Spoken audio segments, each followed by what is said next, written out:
Morning student, आज मैं आप लोगों को क्लास 4 का हिंदी पढ़ाने जा रही हूँ। चैप्टर 6 है कबीर के दोहे। संत कबीर हिंदी साहित्य के महान रचनाकार रहे हैं। उनका जीवन सीधा साधा था, मगर उनके दोहे से मनुष्यों को जीवन में अच्छी प्रेरणा मिलती है। उनके दोहों को पढ़ने से हमें यह शिक्षा मिलती है कि जीवन में हमें कैसे मार्ग पर चलना चाहिए, अच्छी मार्ग पर चलने की शिक्षा मिलती है। तो अब हम देखते हैं कि संत कबीर जी के दोहे में क्या क्या है। तो पहला दोहा है कि साधु ऐसा चाहिए जैसा सूप सुहाए, सार सार को गही रहे थोथा दे उड़ाए। इसका अर्थ है कि कबीरदास जी कहते हैं कि इस संसार में ऐसे सज्जनों की जरूरत है, ऐसे मनुष्यों की जरूरत है जैसे अनाज साफ करने वाला सूप होता है। सूप आप लोग घर में देखे होइएगा कि मम्मी उसमें चावल अलग कर फटकती है, साफ करती है, गेहूं फटकती है, साफ करती है। तो कबीरदास जी कहते हैं कि मनुष्य को सूप की तरह होना चाहिए, जो सार्थक चीजों को बचा ले और निरर्थक चीजों को उड़ा दे। जिस तरह सूप वस्तु में गंदी चीजों को आगे की तरफ झटक कर निकाल देती है, हवा से उड़ा देती है, उसी तरह से मनुष्य को भी ऐसा अपना व्यक्तित्व बनाकर रखना चाहिए कि सच्चाई को, अच्छी चीजों को ग्रहण करें और बुरे चीजों को अलग हटाकर चले। अच्छाइयों को ग्रहण करना चाहिए और बुराइयों को छोड़ देना चाहिए। अब दूसरा है कि बड़ा हुआ तो क्या हुआ जैसे पेड़ खजूर, पंथी को छाया नहीं फल लागे अति दूर।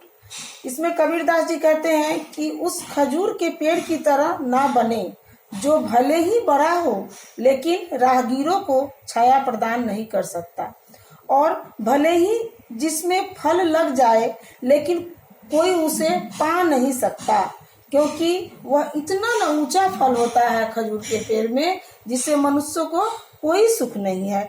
कि जब आप जिंदगी में बड़े आदमी बन जाते हैं तो कबीरदास जी यह भी कहते हैं कि हमें उस खजूर की पेड़ की तरह नहीं बनना चाहिए। अगर हम बड़े आदमी बन जाते हैं तो हमें ऐसा बनना चाहिए कि दूसरे के काम आ सके, उनकी दूसरों की मदद कर सके और जरूरतमंद की मदद कर सके। अन्यथा आपके बड़े बनने का कोई लाभ नहीं, तो ऐसा बड़ा बनने से क्या फायदा।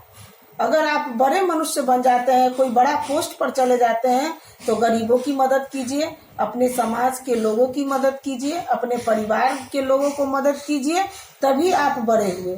नहीं तो उस खजूर की पेड़ की तरह बेकार है, जैसे कि जिससे कि पंथी यानी राहगीर को, चलने वाले को भी न छाया मिलती है और न ही उसके फल सही से प्राप्त हो पाता है। तो अब तीसरा है कि ऐसी बानी बोलिए मन का आपा खोए, औरन को शीतल करे आपहु शीतल हो। इसका अर्थ है कि कबीरदास जी ने अपने दोहे में बानी यानी अपने मुंह से निकलने वाली बातों को अत्यधिक महत्वपूर्ण बताया है।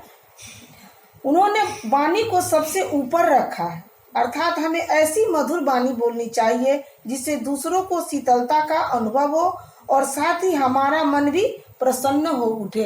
यानी हम अगर किसी से अच्छी बातें करते हैं तो हमारे मन में यह जरूर होते रहता है कि उस व्यक्ति को हमने आज अच्छे ढंग से बात की है, वो हमसे जरूर प्रभावित हुआ होगा। अगर किसी से हम झगड़ लेते हैं तो हमारे मन में बार बार ऐसी बातें आती है कि हम ये गलत काम किए हैं।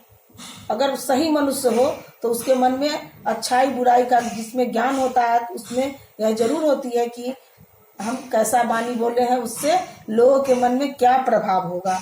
तो कबीरदास जी कहते हैं कि हमें ऐसी मधुर बानी बोलनी चाहिए जिससे दूसरों को शीतलता का अनुभव हो और साथ ही हमारा मन भी प्रसन्न हो। चौथा है जो काल करे सो आज कर, आज करे सो अब, पल में प्रलय होएगी बहुरी करेगा कब। यानी कल के भरोसे कोई काम को नहीं कर छोड़ना चाहिए। जो कल करना है उसे आज करो और जो आज करना है उसे अभी करो। कुछ ही समय में जीवन समाप्त हो जाएगी, फिर तुम क्या कर पाओगे। कबीरदास जी कहते हैं कि समय की महत्ता को बताते हुए कहते हैं कि जो कल करना है उसे हमें आज ही कर लेना चाहिए, कल को कौन जानता है, कल कब कैसा समय आ जाएगा, उस काम को हम कर पाएंगे कि नहीं कर पाएंगे। इसलिए हमें कोई भी कार्य को कल के भरोसे नहीं करना चाहिए, उसे कल के काम को आज ही कर लेना चाहिए। 5वां है कि पोथी पढ़ी पढ़ी जगमुआ, पंडित भया न कोय, ढाई आखर प्रेम का पढ़े सो पंडित होय। इसका अर्थ है कि बड़ी बड़ी पुस्तकें पढ़कर संसार में कितने ही लोग मृत्यु के द्वार पर पहुंच गए, पर सभी विद्वान न हो सके। यानी पोथी पढ़ी पढ़ी जगमुआ, पंडित भया न कोय, यानी बड़ा से बड़ा पोथी ले लेके पढ़ने से पंडित नहीं हो जाता, लेकिन ढाई आखर प्रेम का पर सभी विद्वान न हो सके। कबीर मानते हैं कि यदि कोई प्रेम या प्यार के केवल 2.5 अक्षर ही अच्छी तरह पढ़ ले, तो अर्थात प्यार का वास्तविक रूप पहचान ले, तो वही सच्चा ज्ञानी होता है। यानी पोथी बड़ा बड़ा पढ़ने से कुछ नहीं होता है, प्यार की सच्चाई को आप समझिए और इस वास्तविक रूप को पहचान ले, तो वही सच्चा ज्ञानी होता है, वही सच्चा विद्वान होता है। 5वां है कि माला फेरत जुग भया, फिरा न मन का फेर, कर का मन का डार दे, मन का फेर। अर्थात कोई व्यक्ति लंबे समय तक हाथ में मोती की माला लेकर घूमता है, पर उससे मन का भाव नहीं बदलता, उसके मन की हलचल शांत नहीं होती। यानी माला लेकर जप रहे हैं, लेकिन हमारा मन शांत नहीं होता है, तो ऐसे में हमें कोई फायदा नहीं। मन को एकाग्रचित करके ही माला आप फेर सकते हैं। कबीरदास जी ऐसे व्यक्ति को सलाह दिए हैं कि हाथ की इस माला को फेरना छोड़कर मन के मोतियों को बदलो या फेरो। यानी हाथ में माला लेकर दिखावटी करने से कोई फायदा नहीं है। मन को एकाग्रचित करो, मन को एकाग्र करो और मन से उस ईश्वर का ध्यान रखो, मन में उस ईश्वर का ध्यान करो और सच्चाई के मार्ग पर चलो, तभी अच्छा ज्ञानी होगे। नहीं तो सिर्फ दिखावटी माला जपने से कोई फायदा नहीं।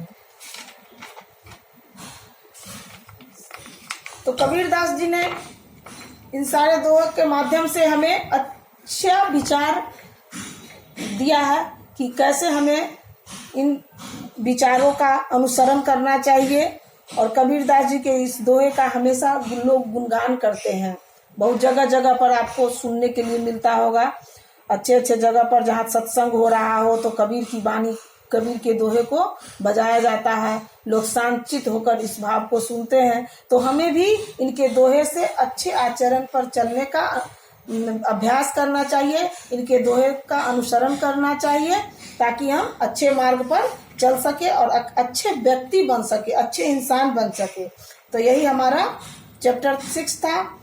अब इसका क्वेश्चन आंसर सॉल्व करके भेज रहे हैं। यहाँ पर दिया हुआ है कि निम्नलिखित दोहों का भावार्थ लिखिए।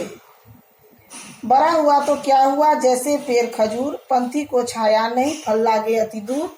और दूसरा है कि पोथी पढ़ी पढ़ी जगमुआ, पंडित भया न कोय, 2.5 आखर प्रेम का पढ़े सो पंडित होय। और फिर ख में है नीचे लिखे शब्दों के सही हिंदी रूप लिखें। इस सबको आप लोग सॉल्व कीजिएगा और हम भी इसका अर्थ आप लोग को सॉल्व करके दे देते हैं। ये धन्यवाद।